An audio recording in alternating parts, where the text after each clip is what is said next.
అందరికీ నమస్కారం. వర్ధనపేట నియోజకవర్గంలోని ప్రముఖ దేవస్థానం ఐనవోలు మల్లికార్జున స్వామి ట్రస్ట్ బోర్డు ఏర్పాటు చేయడం జరిగింది.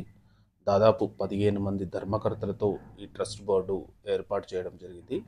ఈ పాలక మండలి దాదాపు 1 సంవత్సరం పాటు ఉంటుంది. సో ఈ ట్రస్ట్ బోర్డులో 13 మంది సభ్యులుండగా ఒక దాత, ఒక అర్చకుడు ఉండడం జరిగింది. మొత్తం టోటల్గా 15 మంది ధర్మకర్తలతో ఈ ఐనవోలు మల్లికార్జున స్వామి ట్రస్ట్ బోర్డు ఏర్పాటు చేయడం జరిగింది. ముఖ్యంగా వర్ధన్నపేట, ఐనవోలు, పర్వతగిరి మండలంలోని సభ్యులకు అవకాశం కల్పించడం జరిగింది. ముఖ్యంగా వర్ధన్నపేట నియోజకవర్గ ఎమ్మెల్యే అయిన సి నాగరాజు గారు ఈ ధర్మకర్తలు అందరికీ శుభాకాంక్షలను తెలపడం జరిగింది. ముఖ్యంగా దేవస్థానంలోని భక్తులు ఎవరైతే దేవుడి దగ్గరికి వస్తారో వాళ్ళందరికీ సౌకర్యాలు కల్పించడంలో ఈ పాలక మండలి ముందుండాలని చెప్పి అతను ఆశించడం జరిగింది మరియు శుభాకాంక్షలు తెలపడం జరిగింది.